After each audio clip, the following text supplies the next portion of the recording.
you still have value. Yes. You still have visions. You still have dreams, and they're important. Yes. And there are other women out there who need what you have. A safe space starts with yourself. I saw a lot of women in their families. They had their families, but a lot of them sacrificed themselves for their families.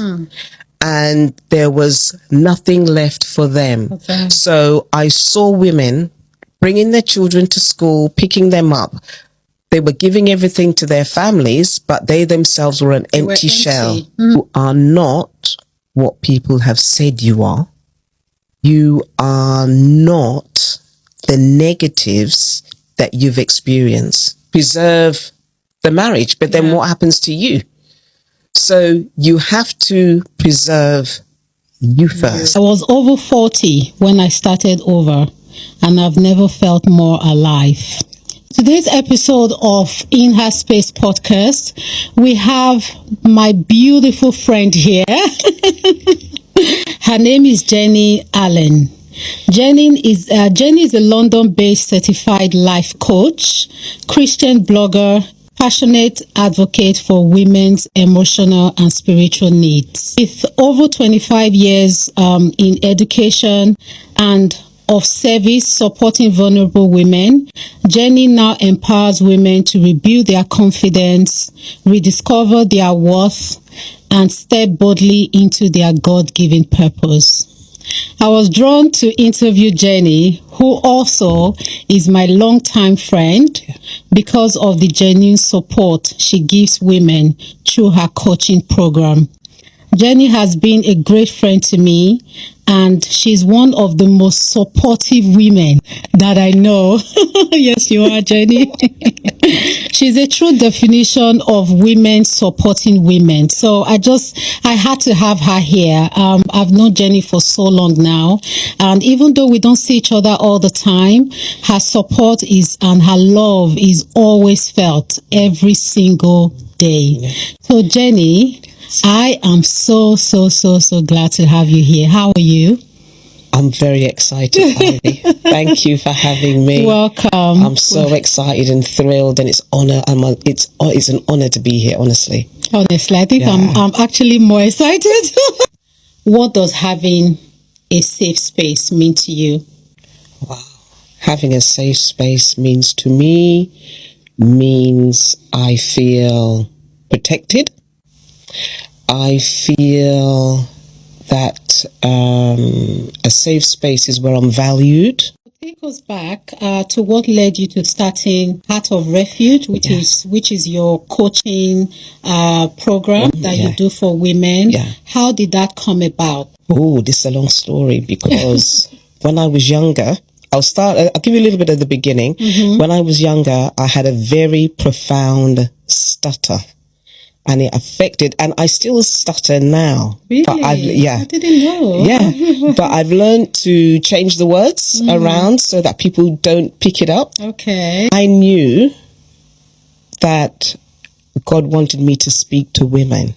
So I would have to find some way of overcoming the fear, because the stutter affected my self-esteem, my confidence, it affected a lot. Wow. And I had to find some way to break that barrier. So I started on Periscope. I don't know if you remember Periscope, live streaming. Yes. So I threw myself in at the deep end with live streaming, and it was like sink or swim kind of thing. Wow. And slowly I began to build that up. But the Lord gave me Heart of Refuge quite a number of years ago, but I was in my early 30s then, because I'm 60 now. And it was to help women, and I'm to use my own experience and journey as a woman to empower others. So I had the name Heart of Refuge, and I started to build it I didn't do anything with the name for a while, because I had... Do you think that the church is doing enough for women who are hurting, women who are divorced, especially? I think let's focus on that. Divorced women. Yes. Do you think, because you're a very spiritual person, do you think the church is doing enough for such women? For me personally, I don't think so. I agree. Because as women, we're carriers. And when a woman goes through divorce, she's not given the support. Yeah. And in some instances, the woman is blamed Yes. for why the divorce happened. Most instances, actually. You don't pray enough. You didn't look after him enough. You didn't do X, Y, and Z enough. All of that. Yeah. But for me personally, I believe that the church needs to also look at the men need to take responsibility for why their marriage failed. Yes. But the responsibility is always put on the woman. And when a woman is divorced, she goes through a grieving period. It's like a bereavement, because she's been with this person for so long. Their souls have bonded.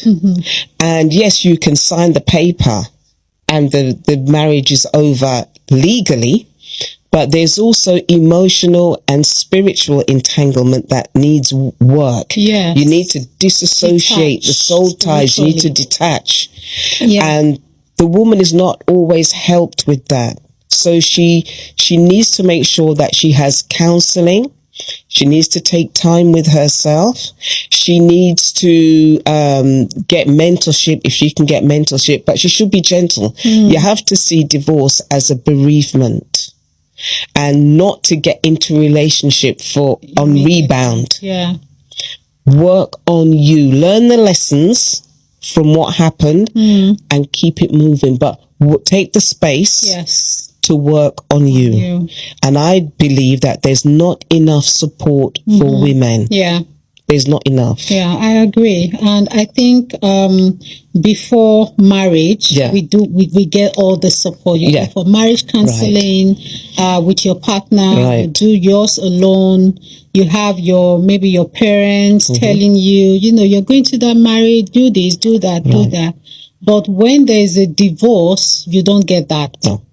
Nobody gets any preparation for a divorce or even after a divorce. So I definitely agree with you. And I think, the church needs to do more.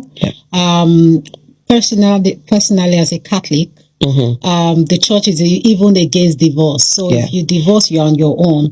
And there are so many churches like that too, and they're against it. They don't care what is actually happening in that marriage. It's just, you have made this union in the eyes of God for better, for worse. So you have to sort of, remain in it and get on with it. What does having a safe space mean to you? Wow. Having a safe space means I feel protected. I feel that a safe space is where I'm valued, where I'm appreciated. A safe space for me means that I can love on me and not always depend on validation from outside. Yes. So a safe space means that I first of all have to validate me, because not everybody that you encounter is going to validate you. Absolutely. So you have to get the validation from somewhere. Also, my faith plays a very important part for me, because I'm a Christian, so I get a lot of validation from there. But it's important that a safe space starts with yourself. Because if you're looking for other people to give you a safe space, it may never come. Yes. So you have to start working on you.